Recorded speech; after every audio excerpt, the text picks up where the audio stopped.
All right, everybody, welcome back. It is the final regular season edition of the Tri-State Football Monday Night Recap Show. I'm Daniel Kuhn here alongside my host Jacob Berkemeier, and we are back again to talk about the Tri-State football.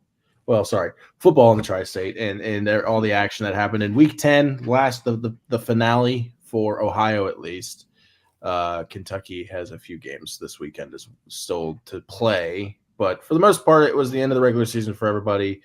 Had some conference title races come to the finish line, some good games we're going to talk about, and then maybe talk about some playoffs. Jacob, I don't know. A little birdie told me maybe that we have a bracket, so Yeah. we'll get into all that tonight.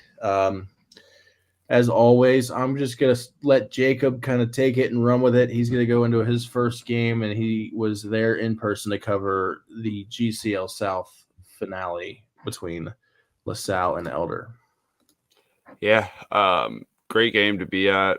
Pitt always produces an awesome atmosphere for those guys to play in. And I mean, it was honestly a great game. I was expecting a lot more defensive game with the way both of these teams have kind of played throughout the year. I mean, LaSalle has definitely hung their hat on their defensive ability, and they've held a lot of teams to shutouts or 7 points. But LaSalle jumped out to an early lead, got up 7-0, but then Elder right away stormed back.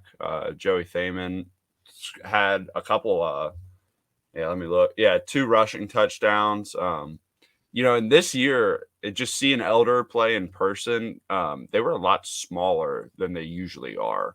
Just like all around. Usually they have a really big line. But I mean, they fought really hard. It was just, I think LaSalle just made. I mean, yeah, that catch was crazy. Uh, that was a great play. And I mean, Pat McLaughlin for LaSalle, literally, that pick six also to end the game was crazy. But Pat McLaughlin, he went 19 for 21, 260 yards passing, 2 touchdowns, and a pick. And Elder got a pick six too. So, definitely some defensive touchdowns. So you see both of these teams kind of still hanging their hat on defense and getting stops and 2 defensive touchdowns. But really, I mean, Pat McLaughlin is what makes this LaSalle team go. I mean, 260 yards passing, and he was their leading rusher with 23 yards. So both of these run defenses had really good days. Elder they held LaSalle to 2.3 yards average per carry.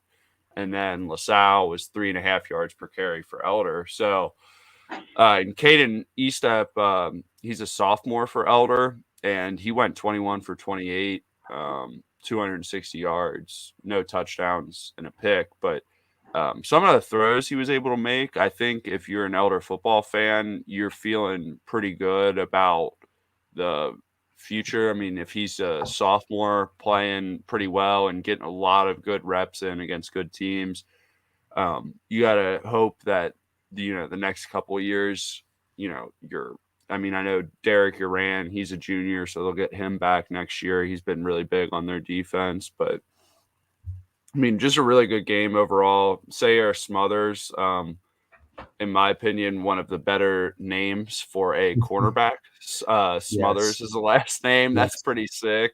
But he made that play at the end of the game that you saw there, that about 60-yard pick six return.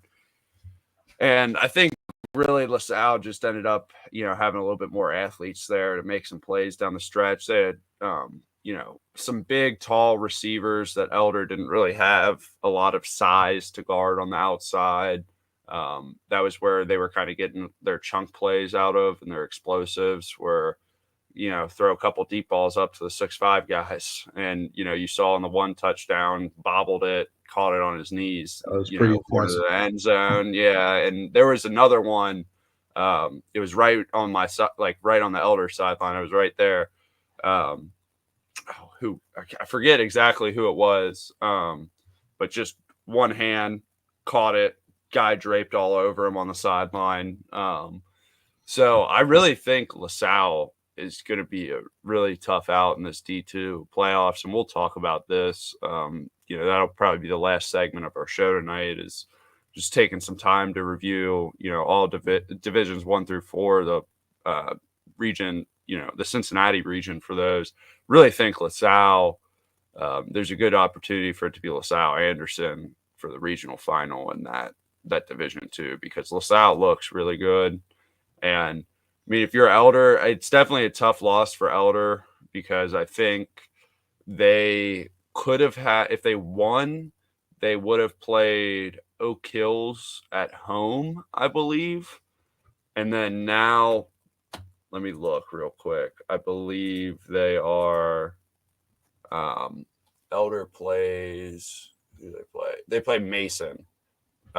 Still at home, but definitely, could have had Oak Hills instead of Mason. But the issue is, if Elder wins, they play Lakota West. So rough matchup there. But, definitely Elder's not a team you want to see in the playoffs either. They have a lot of experience, a lot of coaching experience in these high pressure situations. So, but other than that, it was a great game to be at, great atmosphere. Both teams played really hard, really well. LaSalle just ended up coming out on top and getting the scores when they needed to in the big plays. So I don't know if you have anything to add. I would just say, in terms of, I don't know much about Elder because I haven't seen them play in person this year, but I've seen LaSalle, and they've got the guys that can go out and make the plays you need to win a football game. Mm-hmm. Guys like Sire, is it right? Sire. Yeah, Smothers. Smothers. He can do it. He's a really, really talented cornerback. Or defensive back. I'm not sure if he plays safety or corner, but he was corner. The game I went to, he shut down X's receivers, whoever he was lined up against. So he's very talented.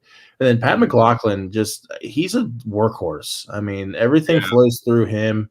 He takes a beating back there, whether he's throwing it or running it, because he does run it quite a bit as well. Oh yeah, and he just keeps chugging. And the game I watched them play against X, wasn't the greatest offensive showing of all time. But when LaSalle was able to find momentum and success on the offensive side of the ball, it all ran through him. And when he wasn't going, the team wasn't going. So for LaSalle to be successful in the playoffs, they have to get Pat McLaughlin rolling. And then, like you said, they've got the talent on that D2 end, the D2 side of the bracket, to make noise and be a tough out. Mm-hmm. And if they were to end up matched up against Anderson in the regional final, that would be a very intriguing matchup. Oh, yeah, absolutely. Because I think LaSalle has a good enough defense to handle, slow down that. I mean, you're not going to completely stop Anderson, I don't think, but just slow him down and make him work for those scores a little bit more. And I think LaSalle can do that. You just have to capitalize on mistakes, which is what they did. I mean, Caden Eastlap didn't have a bad game this game. He just threw one pick down the, Elder had their own pick six, didn't they? Yeah, they did. And that had happened. Then LaSalle had scored to go up 28-24. So Elder had the ball with like a 4-minute drill to get down the field, and they were driving. Just ended up, I mean, Smothers made a great play on the ball. I mean, he broke on the route, and then it was a little hitch route, and he just broke on it. And there was nobody in sight, for the tackle. So, I mean, you make one mistake, but it's, credit to LaSalle for capitalizing on it. But I mean, Elder was right there. Ball bounces the right way, or that pass, instead of getting picked, if it gets caught, maybe Elder ends up coming back and winning that game. So sometimes it's just the way however the chips fall, right? Yeah. All right. But with that being said, I'll throw it back to you for your game. Yeah, I'm going to talk about. We had a game for the title, or that sounds like we're talking about the state final. We're talking about the GCO co-ed conference title. Baden and McNick faced off at McNick on Friday night for the game, or for the conference title. we've talked about it. I can't remember the number off the top of my head, but Baden had won it for what, the last 6 years or something like that. I'm looking right now. I will. Quite a while. Yeah. So this will be their 5th year in a row winning the GCL co-ed. So, but if you can't tell by Jacob's announcement there, and then by the banner, Baden won the GCL co-ed title again. So McNick came into this game. I think they were tied in record, but both teams had really kind of handled their respective schedules quite well, and were both able to put themselves in a position to where they were fighting for the conference title at the season's end.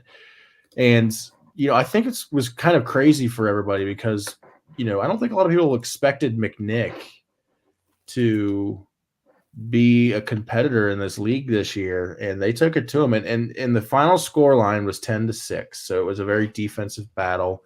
The box score is not phenomenal; it's all zeros. So I can't tell you who had more yards, but clearly it wasn't very offensively heavy. You can see here Baden got a touchdown from number 21. I'm not sure who that is, but he had a nice grab over there in the middle. That was, I guess, Baden's only touchdown of the game. So that would have put them up either 7-0 or 10-0. I'm not sure. Oh, here comes McNick back up, and there's a Baden interception.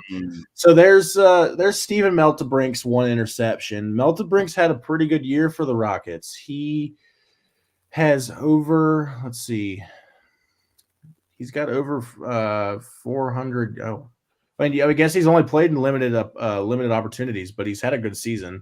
And the reason why I say that is because I was about to say oh, he's got 1,000 yards, and I clicked on his name, and he has 400. But if you look at his stat, I mean, he's 31 for 46 for 485 yards, averaging 7 yards a throw, 1 touchdown on the season, and then that 1 interception against Baden. I guess whoever McNick had at quarterback got hurt, or they made a change late in the year. I don't know, but Meltebrink didn't have a bad night by any means for McNick. 17-33, a buck 60 yards, and he had that 1 interception. And then you realize, and then I know. McNick didn't have a touchdown all game. They actually had 2 field goals from Raleigh Gabriel. He was the one who got them their points. But if you go by scoring by quarters, it was mostly Baden all night. That 1 touchdown you saw there on the screen was the only offensive touchdown of the night. So definitely a defensive matchup. Brady Gardner for McNick had 15 total tackles. 11 of them were solo and a sack. Bo Tobin had 10 total tackles. 8 of them were solo. So defensive slugfest here on the co-ed side of things in the GCL. But it's worth noting because this was for the conference title, and McNick had the opportunity to knock Baden kind of off their pedestal, right? I mean, they've ruled the roost in this division or this conference for a long time now. I mean, there's kids that are at McNick, Carroll. Who else is in that league? Chaminade. There's another Fenwick. Alter. There you go. They've never seen anybody but Baden win the conference title. I mean, they're on year 5. I was really pulling for McNick this year just because I mean they've had a big turnaround from last season. I mean, not a huge turn. Last season they went 6-6. But 2022, 7-6. So I mean, they've had a really good year this year. Yeah, they have. And I think that's it just sucks because I mean, I'm sure you really want to win that game and get the conference championship, but at the same point, that's a great game to play in week 10, going right into the playoff. Really get your mind right and kind of have a reset almost where it's like, okay, we know what we need to work on going into the playoffs. And I'm not entirely sure. I don't think Baden and McNick are same. They're not the same division, I don't believe. That's a good question. They might be. We'll figure it out. No, Baden is D2 and then McNick is D3. So Yeah, I mean, if you're McNick, I think, um, you feel good playing Baden the week before playoffs, and you can make some noise in the playoffs in D3 as well. So hopefully So McNick has a good playoff run. right. So this will be something to monitor for McNick in the D3 playoffs. I believe their starting quarterback, Braden Bobo. There's a name for you. Yeah. Braden Bobo. He got hurt. Looks like against Carroll, maybe. Carroll the week before, because if I go to the Carroll box score, he only had one passing attempt, and then that's where Steven Meltebrink came in. So it looks like McNick's operating without their starting quarterback, at least maybe for last week, hope maybe for the rest of the postseason. I don't know. I don't know the severity of it, obviously, but that's a little bit of a blow, for the Rockets after the season they had. But if you're the backup, it's on you now to find a way. I mean, the game against Baden didn't go maybe your way in terms of the offensive output, but I mean, if you look at Baden's overall stats, I mean, that's a good defensive team. They've only given up. Baden has given up. They've only given up, the most they've given up all season is 14. 14 points. So that putting up 6 is better than a lot of teams have done all year against them. There's quite a few goose eggs up there, right? So, and then the team that put up 14 is Bishop Ready, who I've never heard of before. So Yeah, neither have I. So if you're McNick and you're from the area, I mean, you've done better than a lot of teams in the area have. So I mean, there's not necessarily any. It's disappointing they lost their conference title, but you can take away from the fact, hey, we played them tough. We were right there. Now we can take the lessons we learned in this game and take them and apply them to how we play in the playoffs, like you were talking about. Yeah. So there's a silver lining for both teams. And then in terms of Baden, I mean, that's pretty impressive accomplishment to win 5 conference titles in a row. Bless you. Thank you. Yeah. That's pretty impressive to win 5 conference titles in a row. So you're going to be feeling good if you're Baden going into the playoffs, feeling confident. Yeah, I mean, they're on an 8-game win streak, so yeah, they went 0-2 to start the year, and then they won their next. Yeah, I mean, they've just turned it on since then, and I mean, their first loss was Hamilton 15-0, and they played Hamilton really tough. Who Hamilton beat Princeton earlier in the year, like 34-0. So, and then St. Francis de Sales, who they've given up 17 this year. Sorry, 14. Yeah, we're off by a field goal, but yeah, it's all right. They've definitely had a really good season, and but I mean, the key to them is definitely their defense. It seems like, but yeah, I mean, should be good. Baden and McNick, like those are 2 teams to watch from this co-ed. I'm not really sure if Alter or CJ will be able to make some noise. CJ struggled this year a little bit, but I think Baden and McNick are your 2 teams to watch from this conference. All right, so I will throw it back to Jacob, and he's going to talk about Taylor and Indian Hill. Yeah. So huge win for Taylor and my former coach, Coach Dransman. Coach Dransman was able to lead Taylor to get their first home playoff game, I think, ever. Really? Yeah. Wow. So if you're, a Yellow Jacket fan, that's awesome. I mean, he's turned that program around and made them, really strong. I mean, that Cincinnati Hills division's tough too. I mean, you have Indian Hill that's had a great season. Wyoming's undefeated in the 2 seed in D4 to Clinton Massey.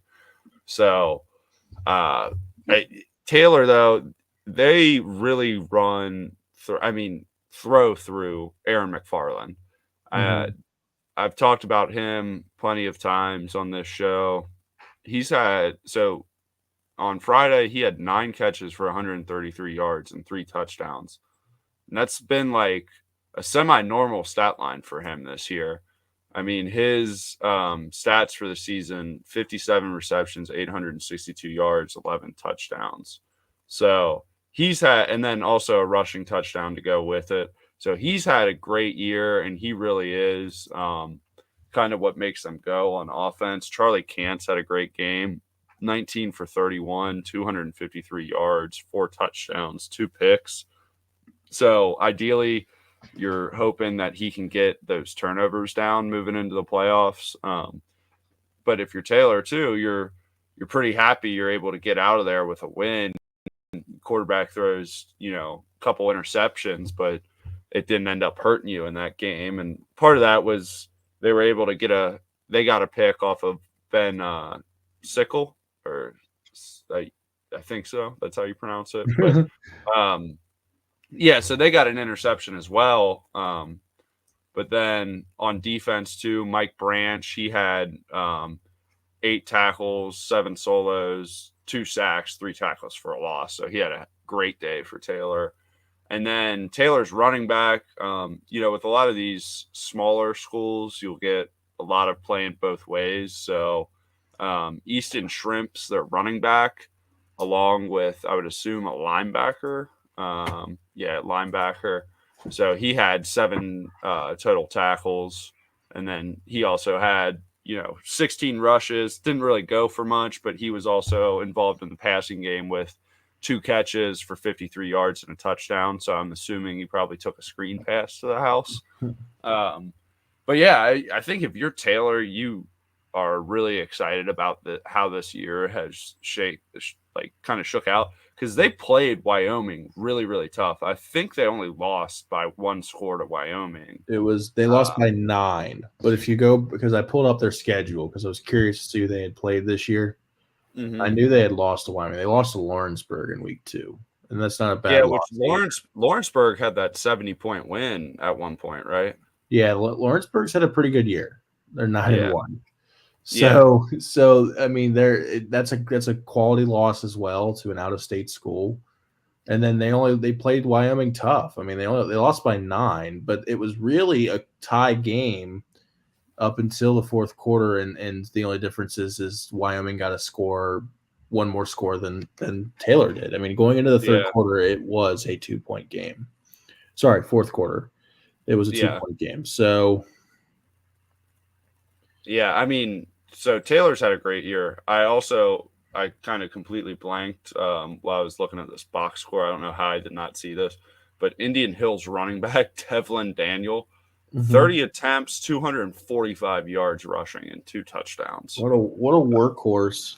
Yeah, so I mean, they ran the ball 40. It's just complete differing styles. So it's interesting to see that the passing attack came out on top, because Charlie Cantz had 31 passing attempts.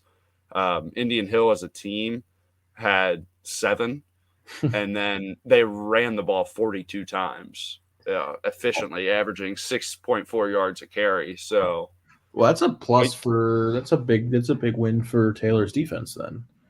Absolutely. If they ended up coming out on top and held them, to 21 points, right? So yeah, I mean, I think it was one of those kind of just bend don't break, because they're just going to run it down your throat over and over again. It's like you just need to get that stop at some point, And it's a dangerous game when you're running the ball. It works out really well when you get out to that lead early on, but if you're playing a high-powered passing attack that can score quick and get explosives, you start possessioning yourself out of the game. Possessions get shorter, and then all of a sudden your run game might not be as efficient, or you have to start throwing the ball to keep up.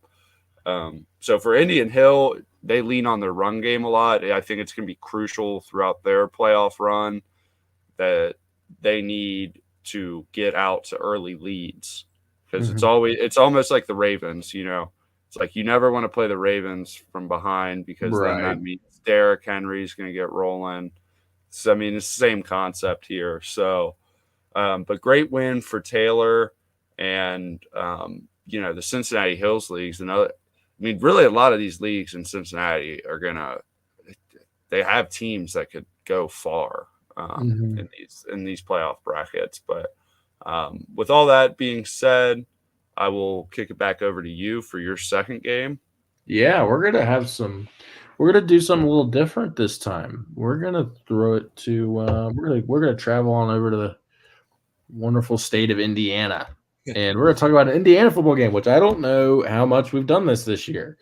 But when I was looking through the box scores, or not the box scores, the final scores, to kind of find a game to talk about, this one came across my desk, and I was like, I think I want to talk about that one. I don't Run Cali. I don't know how to say it. If it's Ron Cali or Run Cali, but we'll go with Run Cali. If I'm saying that wrong, this would be if you're a Ron Cali or Run Cali fan out there, and I'm saying it wrong, I apologize.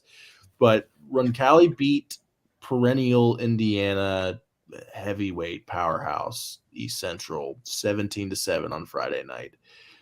And the reason why it popped out to me isn't just because East Central lost. They have had a little bit in terms of East Central standards, a down season. Now they're still after this loss 6-3 and went 3-0 in conference. So they still had a great year. But for East Central standards, that's a down year. But Roncalli only went 5-4. So you've got to be like, man, this is a little bit of an interesting final score. And I went and started looking and doing some research on this game. And East Central just pretty much dominated this game in every category. It's not like it was a big difference, but they were winning in all categories. Total plays, first downs, penalty yard. I don't know why it gives me penalty yards. Why isn't it giving me total yards? But anywho, I mean they were the better team on paper. Mm-hmm. And then you get to kind of dive into deeper into how this game went. And I'm going to give you two numbers, Jacob. You ready?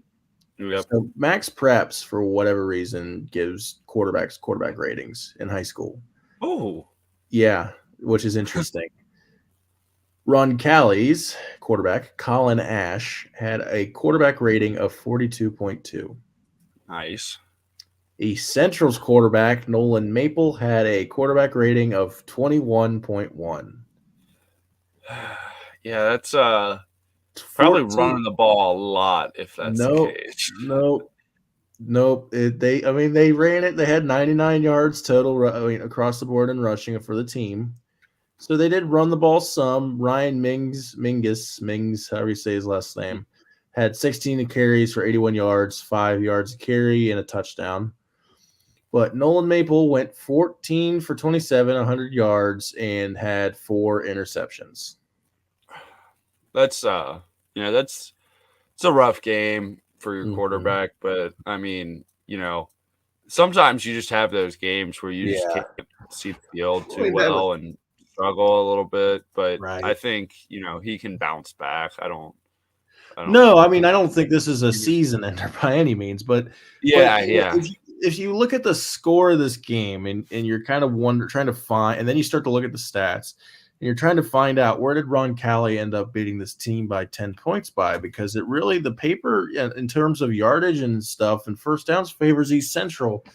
Well, it seems that I guess Ron Cali knew something about East Central's offense that nobody else did, because it seems like almost, I think, over half of East Central's drives ended up in a turnover, because they also had a fumble on top of the interception. So they had 5 total turnovers for the game, compared to Ron Cali's 1. So you're losing the turnover battle by 4. And then Ron Cali's running back, Zach Dozier, had 89 yards and 2 touchdowns, and there's your difference. Right, they were able to find a little bit more success running the football than East Central was, and it seems like East Central's really relying on Nolan Maple's arm. I mean, he threw the ball 27 times, and it just didn't work out. I'm looking at his year, like the stats for the year for him, and I really think this is just like a fluke kind of game for him, because on the year he had 8 touchdowns and 1 interception before this game. So I really don't think they leaned on him a ton. I think it might have just been like the situation that caused it, but either way, it's like he's done a good job all year. Through 8 games, he only had 1 turnover. Right. So it's like throwing 4 this game. It's like you just gotta have faith in your guy to not not Mhm. turn the ball over that much. Going in, because I want to say, I know Kentucky, I think, still has another week left, but I think Indiana is. I think their state tournament starts this week as Yes, it well. does. The IHSAA state tournament begins on Friday. And good point. You bring up a good point, Jacob. I just noticed it actually for East Central. I mean, they did. I mean, they East Central threw the ball a lot more than Roncalli did. I mean, Roncalli only had 11 attempts. East Central had 27, but the balance between their rushing attack and their passing attack was almost even. 28 rushing attempts, 27 passing attempts. And unfortunately, just having 4 interceptions, 5 really, because they had a fumble too. Just if you have 5 interceptions in a game, or 5 turnovers in a game, I mean, that's a deep hole to dig out of, no matter who you're Yeah. playing. And Roncalli did what they had to do, which was take care of the football, run it, and find the end zone, and that was enough. And for East Central, like I said, probably not the year they wanted, because they're used to utter domination. Yeah. But there's their losses. I mean, outside of this game, they lost to Harrison and they lost to Moeller. Yeah, not bad losses by No, any. I mean, Harrison. You could argue that they maybe should have beaten Harrison, but I mean, does anyone feel bad about themselves after losing to Moeller this No, year? I don't think Do you know you what I can. mean? I mean, even So Harrison's had a really good year as well. So yes, they it's have. They're kind of 8-2. I guess that is a yeah. good point. But So yeah, I mean, they had their 2 losses to this point in the season were quality losses, and it just seems like it was maybe an off night, for them against Roncalli. And Roncalli wasn't even a division game. Roncalli's from Indianapolis, so you maybe will face them in the playoffs, but you may not have to worry about them anymore the rest of this year. well, yeah. I pulled up the bracket just real quick, and Mm-hmm. I mean, it's kind of tough because I don't really know how some of these Yeah, teams are. But considering that East Central's been pretty successful in the playoffs in a lot of years, I mean, they play Seymour first week of the playoffs, and then the rest of the teams on their side are Franklin Community, Columbus East, Anderson, Plainfield, Whiteland, Decatur Central.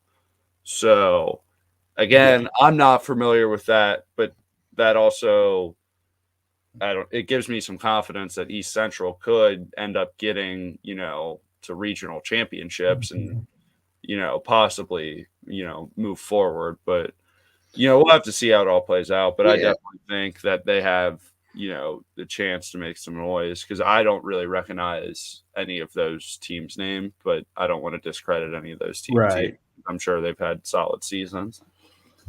Outside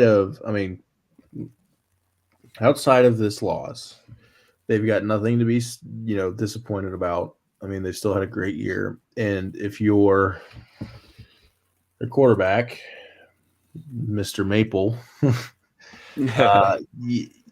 just put it behind you, right? Get it Yeah. out of your head, put it behind you. It never happened. Go into this first week of the playoffs and go out there and throw a few touchdowns, and then you're like, all right, we're good. And then East Yeah. Central is as scary as they ever are, because they're East Central. And if you run Cali, wait, I don't know. Let me click on them. Let me see who they play. I'm assuming they have a playoff game, right? Yes, Yeah. they play. Well, I don't know, who is this? Okay, Brebeuf, BRB. Sorry, BREBEUF Jesuit preparatory Braves. I don't know what that first word is. Brebeuf. I don't know, I because don't know either. they're not in the 6A or the 5A bracket, so they must be. Well, they're from Indianapolis, so they may be in a different Yeah, region. but like the way they have it set up for Indiana with it's like a March Madness bracket. Like they have each region just like set up like a March Madness bracket. Oh, it's by the Colts. Steve, see a Colts logo? That's what I see. I guess this Colts sponsor it. Yeah, here it is. They play. Yeah, well, because they probably play at Lucas Oil. yeah, they probably do. Oh But yeah, I see Roncalli now. Yeah, they play Breeboot. I don't know how to say that. Yeah, Breaboof just was. Yeah, I don't know what that first word Talk is. But about 50-49 though. I think Breaboof Jesuit Preparation School or whatever, however you say that name. They had to win in overtime or like on a 2-point conversion, 50-49. Talk about I see that on the 25th. Did they play 2 games in the same weekend? I don't know. Or was the Roncalli game 1 week ago? It might have been. It week might have been. 9. Why would that be on my screen? Why would that be on the? Oh no! It's all right. We'll just. Yeah, well, they still lost. They still lost. Yeah. But it looks like East Central had a decent season or had a decent win first round. That's maybe the biggest oof we've had on this show. I did not know that was 2 weeks ago. But hey, you know what? We didn't cover it. We never talked about it. So it's good. It got talked about. Act like it happened this past weekend. I can't believe I didn't notice that. That's weird. Why did Indiana start their playoffs a week early? Yeah, I didn't think that either. So. Oh man, that's tough. Oh well, you know what? Still a big win for Roncalli. They got to play Breaboof Jesuit School, but they've had a good season for Roncalli. They made it to the next round of the playoffs on top of that. So absolutely. All right, we're just gonna go past whatever the heck just happened there. Yeah. And I'm going to let Jacob take over and talk about the conference champions. Yeah, so I'm going to speed run this a little bit because we are going to talk about playoffs for about 10 minutes or so after this.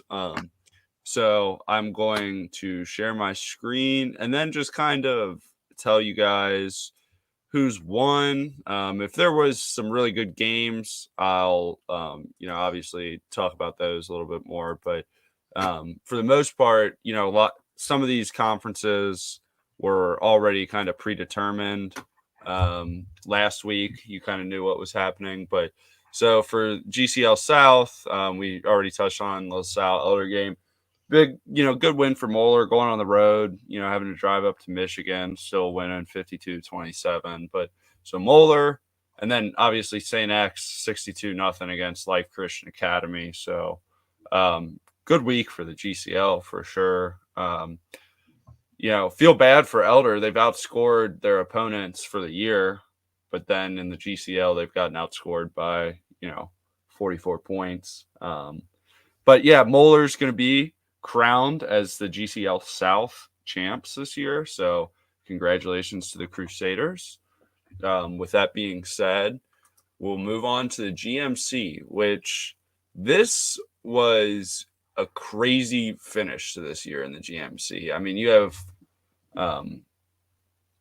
6 schools that are 500 or better overall, and then Mason and East, Hamilton, Princeton, and West all, had pretty solid years. But I mean, if you're Princeton, how big is that first week win over Lakota West? I mean, that got them a share of the, conference title. They're splitting it because they have the tiebreaker over. I mean, yes, West has the better overall record, but in the conference, Princeton beat West, but then, Hamilton beat Princeton and West beat Hamilton. So, I mean, if you're Hamilton too, Hamilton was literally an overtime win. They lost to East in overtime by a field goal. If they win that game, it would have been a 3-way tie between West, Princeton, and Hamilton because Hamilton had beaten Princeton. So just a really good year for the GMC. As always, they, really with Kitna being at East, the Lakotas are, powerhouses now. Princeton's been really good. Hamilton's had a great year, but kind of see the scoreboard, a lot of blowouts. Oak Hills kept it manageable against East this week, but West 41-0 on Mason. Middletown Fairfield was solid, but Hamilton and Princeton, just dominating. So Coleraine. yeah. So didn't. moving on, Coleraine unfortunately did not get a win this year. So hopefully things can change over there a little bit. They've really struggled since Coach Bolden left. But moving on to the ECC, we kind of talked about last week with Anderson picking up the big win over Winton Woods. They are conference champions, sole conference champions, 10-0, 9-0 in conference. Official scoring differential for the year, 488 points for, 86 points allowed. So that's also crazy. They've allowed 80 points in conference play, only 6 points in their 2 non-conference games. So Anderson, we've talked about them all year. We know they're great. We know they're going to do great things in the playoffs. So just sit back and watch it and enjoy. But Winton Woods, don't want to discredit any of these other teams because this, like the GMC, was an impressive conference this year. Lebanon is 6-4 on the year. West Claremont 7-3, Kings 8-2, and Winton Woods 9-1. I mean, these teams are going to be tough to get out in the playoffs. They've all had such great competition all year. I mean, you think you play all these schools, it's like it prepares you really well for playoff football. And I mean, you see kind of on the scoreboard, West Claremont, they've kind of just won gritty all year where they just run the ball and kind of playing some lower scoring games. And that's going to be a really good matchup with them and Elder week 1. They both play, I think, similar styles of football where it's like more run heavy than it is throwing the ball. But and then, Winton Woods 28-14 over Lebanon. But this is your ECC conference standings for the year, and congratulations to Anderson for winning it. We touched on this with Daniel talking about the Baden and McNick game. So Baden ends up winning the GCL co-ed for its 5th year in a row. The last team to win it was CJ, 6 years ago. So maybe next year a team will claim that spot, but for this year, it still runs through Baden. But Baden and McNick, we've highlighted them as our teams we're looking at from this conference as we move into playoff football. Other than that, I don't think there's really much else we need to touch on. I mean, McNick and Baden both had a great point differential. You can see the McNick offense is a little bit more explosive overall, but I mean, both really good defenses, especially once they got into conference play. Baden really turned it on. So those are the 2 teams to watch. And then we're going to go to the MVC, Miami Valley Conference, and Cincinnati Country Day and CHCA. 5-0 in their respective sides of the conference and 9-1 overall. So these 2 teams have had great seasons. St. Bernard, Elmwood Place, 4-1, 8-2 overall. So I don't know how the MVC does it. If each side, like if CHCA just won the Scarlet side, but they're sharing the entire MVC title. Like I don't know how they do that. Either. Because it would look like Cincinnati Country Day and CHCA would share the title for the whole conference, but obviously they won the Scarlet and Gray side respectively. But, Roger Bacon, I think they got the 16 seed in, I want to say D4, I think. So like D4, we were talking about it earlier. We're going to get into it. But, I mean, the D4 side, like our region, the Cincinnati region, is just crazy. There's literally not one team with a losing record in that. So, really, for maybe some fans who have really only been paying attention to D1 or D2 for most of this year, I would not sleep on Division IV football, because I think that has the ability to maybe be the most fun playoff, bracket to kind of look at. So Absolutely. Congratulations to Cincinnati Country Day and CHCA on great seasons. Also, Roger Bacon and St. Bernard Elmwood Place holding it down in St. Bernard. Two teams going 8-2, 8-2, and then 6-4. So good year of football in the MVC. Then we'll move on to Southern Buckeye Athletic and Academic Conference. So Williamsburg and Clinton Massey on each side. Obviously, if you guys remember talking about a couple weeks back, we talked about the Clinton Massey Batavia game. Clinton Massey winning that game, massive for them.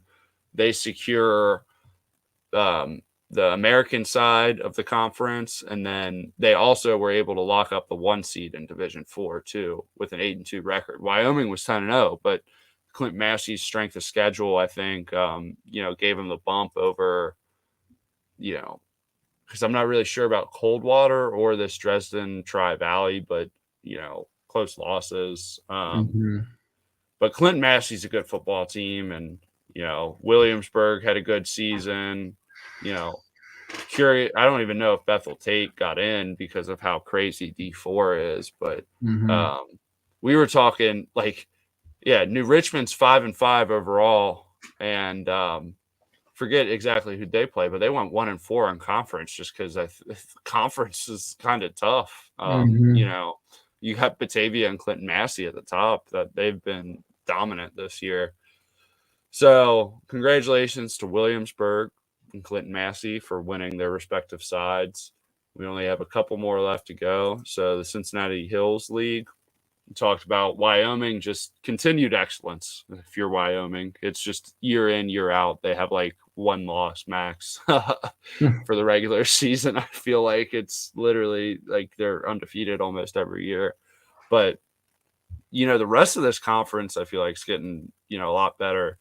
Taylor, obviously, we've talked about throughout the year, and Indian Hill. Both those teams had excellent seasons. Taylor 8-2, Indian Hill 7-3. Reading and Madeira even going 500. Hopefully maybe next year Finneytown and Marymount can kind of get it turned around a little bit. But congratulations to Wyoming, and then really Taylor and Indian Hill on great seasons.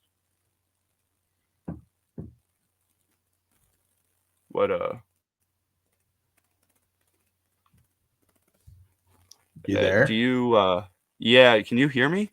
I can't see you anymore. Yeah, I don't know what just happened. I'm gonna stop my camera. I literally. All right, I don't know why. At least you can hear me. Who cares about my face for right now? I'm gonna finish this up real quick. I have no idea what happened. My screen literally just went black and then just popped back on.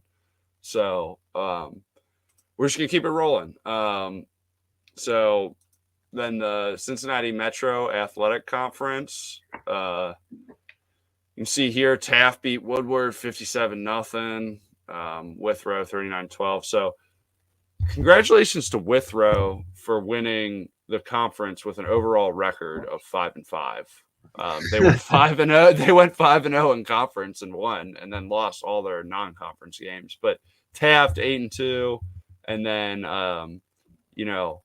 Cincinnati College Prep on the other side. This is a really weirdly set up conference. You have 6 teams in one, and then 4 in the other. So interesting conference, but Cincinnati College Prep and Schroeder had solid seasons as well. But congratulations to Withrow.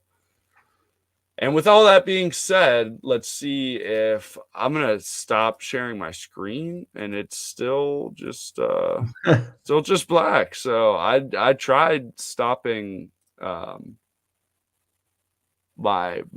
mic, but that's weird. This has never happened. So but I don't know. Do you want to share your screen, or do you want me to? Because I have the playoffs, the brackets pulled up. You can share yours. I don't think it really matters. Okay. What happens if I do this? Nothing. Oh, I have to make your little black box smaller. Oh, that's horrible. What? I don't want it like that. We need to stop. We need to stop with fooling with this. With this So last week of the regular season, we're messing around with it. I just Yeah, don't know what I know. happened to my camera. I It just don't- it just crapped out on me, I it guess. just decided it was done.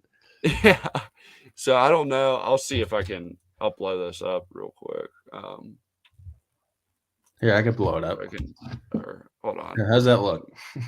Yeah. Okay. They So can't see either one of us now. yeah, probably for the best, anyways. But yeah. So right here we have the Division One Region 4 playoff bracket. So this got released after games concluded on Friday. Over the weekend. So no bye weeks for any of these teams, which almost makes me feel bad for like Sycamore having to walk into Moeller and you just know you're probably going to lose by 50, but you still got to play. I mean, it's good for the seniors to still be able to get one game, but I'll tell you one thing though, this is going to be a very interesting just kind of bracket because, what East has played well this year. You got Moeller that's going to beat Sycamore, but then they got, the winner of East and West Claremont. I think if East wins, like they can give them a run for their money for sure. I mean, what do you think? I think either one of those teams really could at least show up against in the game against Moeller and play well Yeah. because East has got a really good all-around balanced offensive attack, and then West Claremont has their quarterback. I forget his name. Is it Bo Rickman? Does that Yeah. sound right? Bo Rickman. Yeah. And he's been Hmm. playing really well this year. So I mean, Yeah. one of those teams that isn't necessarily an easy out for Moeller, but before that, I think that East West Claremont could have the potential to be a really good one. I do too. I think they're differing styles a lot because Mhm. West Claremont, you know, they like to kind of run it down your throat. And obviously, East with Jamison Kitna, they're going to put the ball in his hands and try to have him be successful and make plays.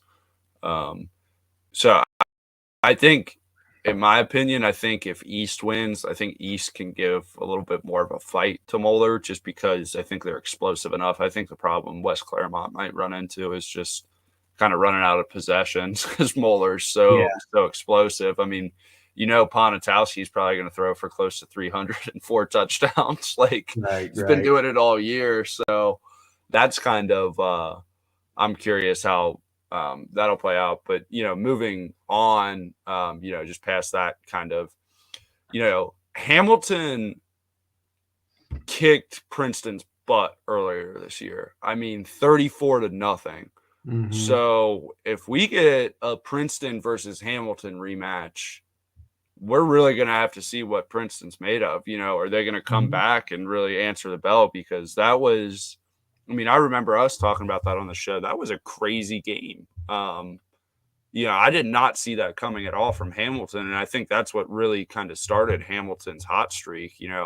They rattled off like 7 wins in a row. So Yeah. I think you'll definitely see that 4-5 matchup between Princeton and Hamilton in the next round. And then, you're looking at, you could get Moeller, Princeton, Moeller, Hamilton, or, if somehow East were to pull off a magical upset, or West Claremont against Moeller. But, so the top side, I think you're going to get some good games. This game will be really good down here between Princeton and Hamilton, and then you'll get some good games. Like whatever this game is going to be great. But moving along, yeah, and then it's like Walnut Hills. It's just tough for them. You got to come in and play. You could play Lakota West. I mean, that's rough. So Lakota West will move on, to the next week. But I mean, this is so yeah. Elder versus Mason. And both of those teams have kind of been similar this year, where Elder's 5-5. I think Mason's 5-5 or 6-4. So I could see that game being kind of close, but I think Elder playing at the Pit's going to help them a lot. Just getting that home field advantage and being able to. I mean, what do you think about that game? I think when in doubt, go GCL South. Yeah, Especially I was thinking the same in thing. especially at the Pit. That's a tough place to play, especially in the playoffs on the road. But Mason's just been. I mean, both teams are kind of the same way, right? They've been pretty streaky this year. Mm-hmm. But Elder, I feel like like you talked about earlier, they have a good defense, and they've got a solid like base at quarterback, or it's not quarterback on offense. So Yeah, they can beat anybody, but I feel more confident in them than I do Mason. I feel like I haven't been able to get a gauge on Mason this year at all. same. I agree. I think it's like Elder is a lot more defined and like they know who they are Yeah. than Mason's identity. Well, it's like I feel like Mason plays like a bunch of these teams close. They played Yeah, against I can't think of off the top of my head, but they've played some close games and then they got blown out by West. So yeah. I don't know. Yeah, I definitely think if you get Elder West, that matchup would be a lot better than Mason and West. I think Elder's defense would be able to slow down West's offense a decent amount. Obviously West's defense is really good, but and Elder probably would struggle to move the ball a lot on them, but I think it would just be a low scoring game. But I mean, we had talked about this kind of matchup down here. You're definitely expecting Winton Woods to beat Little Miami, and same for St. X at Milford. But then you get here, and if that's the case, Winton Woods versus St. X, I mean, that game's gonna be like this Division One, round 2 is setting up to have some really good matchups. Where you could get Elder. It could possibly be Winton Woods, St. X, Elder, Lakota West, and like Hamilton, Princeton, Moeller, Lakota East in that round. So I mean, it's going to be really interesting who comes out of this, and who's able to kind of stay like healthy throughout this run too, because that's that's a big thing. I think I remember last year. Moeller had a really good year last year too, and then their running back, I think it was Jovan Love, it was Jordan Marshall. He got hurt in the playoff game, and then I think they ended up losing because he got hurt. So injuries is always another thing to kind of never hope that they don't happen, but they always find their way of playing. So I mean, health's always an important factor, and that's really what's massacred Elder this year too. They've had a lot of guys hurt. But so with all that being said, we've kind of looked over this one pretty extensively. So are you all right to move to D2? Yeah. Cool. So D2 has a lot of I mean, we're expecting Anderson here to run. I mean, they should run the table with these two games. Trent and Edgewood's not. I don't know much about them, but I'm assuming if they're a 16 seed, they're not going to be able to hang with Anderson. And but yeah, so I mean, we're talking about Baden. Baden getting that win, getting a 4 seed. They're going to have home field until they'd eventually play Anderson. But I mean, their defense has been stingy all year. So maybe they're able to give Anderson some problems as we get to, this game right here on the 15th. But, I mean, Mount Healthy at Aiken, that maybe could be a solid one too. But then you get down here, and I think this side of the bracket's a little bit more interesting. I don't know. Do you have any thoughts on either side? I mean, there's quite a few teams in here. Me and you were like, don't know much about them.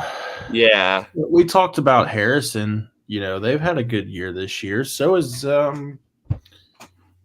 Am I thinking of the right team? Harrison's the Wildcats, right? The green team. Yes, you Yeah, are. Yeah. yeah, No, they've had a great year. They're like 8-2. yeah. It's so surprising that they're stuck down there at the sixth seed. But I mean, also too, Xenia's had a good year.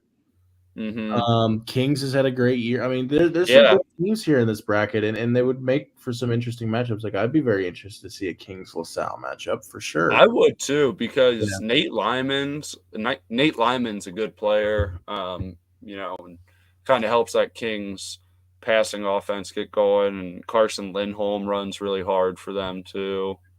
Um, so I mean and they're well coached with Alex Garvin. I just think that Withrow matchup will be interesting too Yeah, because I was thinking about that. I mean, even like if Kings has had a if good year, but that's not an easy draw. no, not at all. And I mean, you'll expect LaSalle to kind of beat Monroe, but I definitely think out of the Kings and Withrow, I think can give LaSalle a Mhm. challenge in that second game, and they're going to sweat. I think to win that game, but I think the reason Harrison got this sixth seed is kind of their strength of schedule wasn't great this year.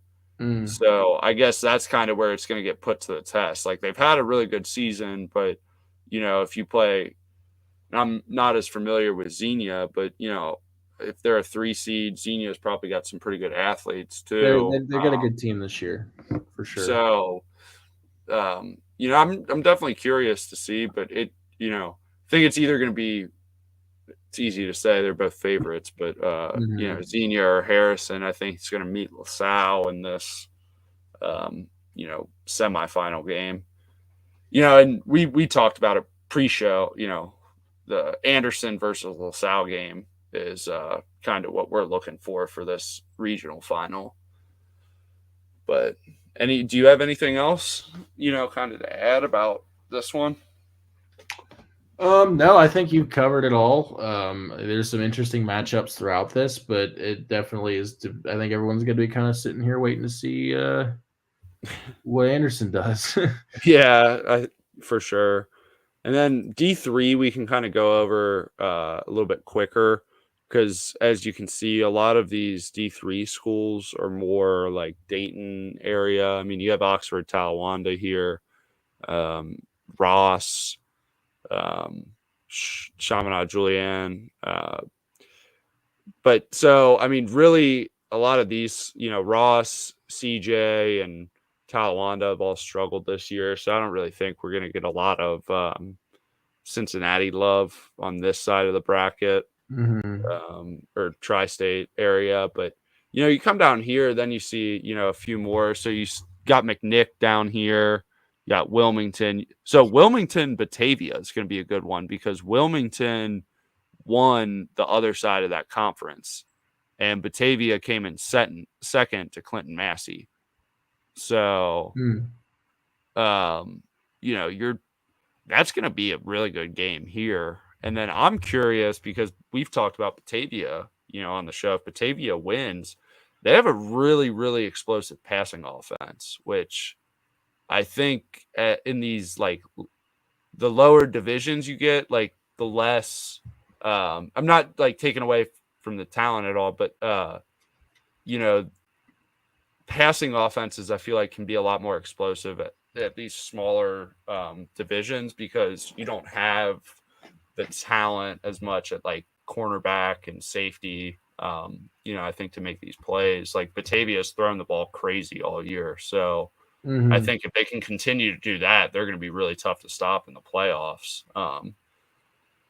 And then McNick, I mean, I know we're both hoping for McNick to make a run just because they've had a really good year this year. And I Hmm. think they can down here. I mean, I'm personally hoping for a Batavia McNick matchup at this one. I Absolutely. don't know about you. But yeah, because I mean, there's not really anything else to root for in this one. So I mean, really just hoping McNick or Batavia or Wilmington kind of comes out on top in the D3. Hmm. That way we still have some stuff to talk about once we get to regional finals. But so last but certainly not least, and I know we have gone really long tonight, but there's a lot to talk about. There was a lot that happened last week, and then now with the Absolutely. playoffs as well. But so this is the one we were talking about when I looked at the article that they published when they announced the seedings. So this all of Division 4, Region 16, every team has a winning record or is 500. I think there's like 2 5-5 teams, and then every other team is 6-4 or whatever. So, like for example, like Roger Bacon's 6-4 at the 16 seed here, and the 16 seed in Division 1 is 1-9 Sycamore. So, Yeah. I mean, like I truly believe that this is like if you're doing a March Madness bracket for high school football playoffs, this is the one where I think you're going to see the most upsets in it. Um, you know, it's definitely not an easy game for Clinton Massey week 1. Roger Bacon's a well-coached team, and they Right. haven't been – it's not like they've been terrible this year. They're 6-4. I mean, they're a solid team. I mean, should Clinton Massey win? Yes, but I would not be surprised if it's a close game. I mean, I'm not entirely sure about what Dayton Northridge has done this year, but – I mean, we know the teams that Indian Hills played and how good Indian Hills been this year. I don't see them dropping that game to Northridge, but you do have a little bit of a drive there up to Dayton, and they're on the road, so that could be a factor. But I still think Indian Hill comes out of that. Yeah. Yeah, I mean.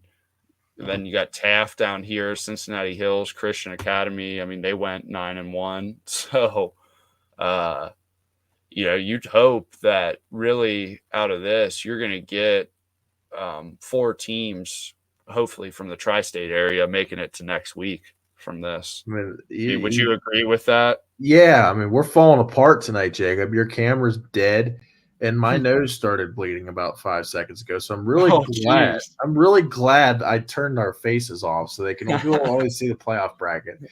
But yeah, no, I mean this part of the state playoffs is extremely intriguing. I mean, there are some. I don't know much about some of these schools because they're not in our area, but the schools I do know that are in this bracket, like you said, are good football teams. Like they've all had great seasons. Yeah, So I mean, it's like you said, Roger Bacon's got a winning record. They're the 16 seed. it's like the only region where this is the case. It's pretty crazy if you think about it. I mean, Cincinnati Taft's had a good season this year. Yeah. I mean, scroll down a little bit. I mean, Wyoming's the 2 seed. Yeah, Wyoming's the 2 seed, undefeated. They're undefeated. I mean, they gave it to Clinton Massey, but and I mean, even let me Schroeder. What's Schroeder? Yeah, Schroeder's 6-3.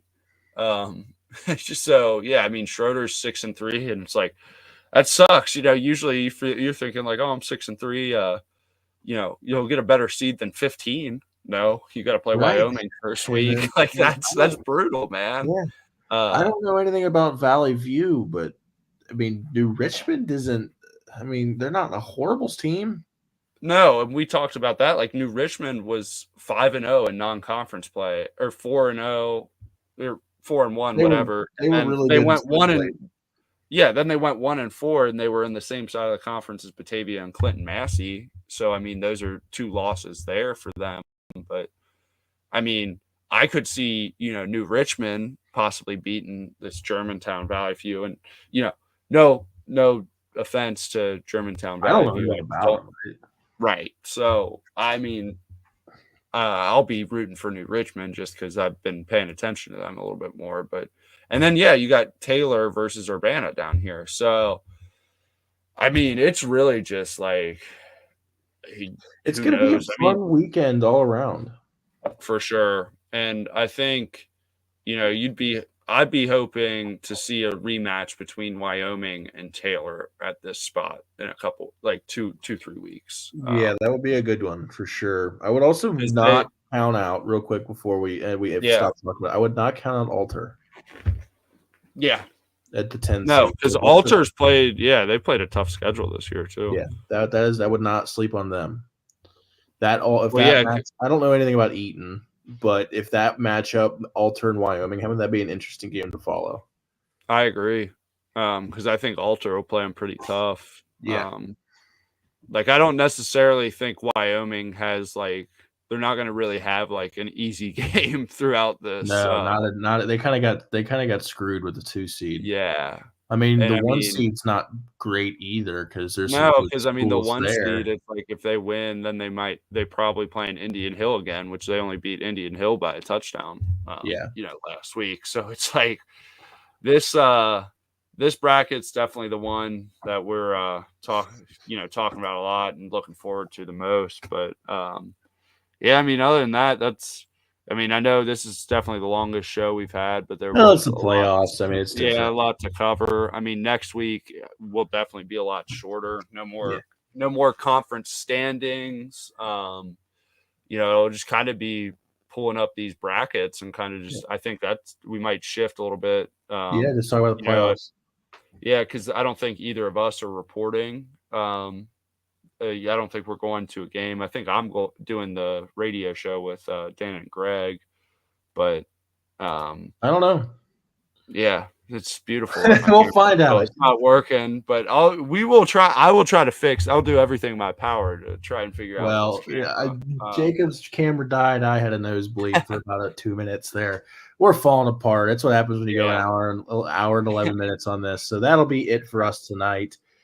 Make sure to follow tristatefootball.com for all the latest updates and news heading into this first weekend of playoff action. I can't talk.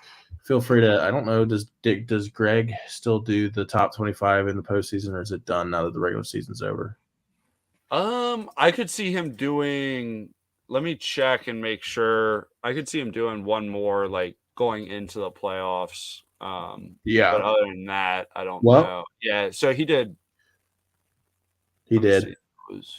Yeah. Oh no, this was last week's. It was updated October 23rd. So I don't know if he's. I don't think he's updated it since then. But anyway, keep an eye out. If it's up there, it's up there. Give it a look. Keep an eye out for Jacob and I's content this weekend. And we will see you guys next Monday. Yep. Have a good night, everyone. Enjoy the rest of the week. Yeah, I know. Have a good night, everybody. All right.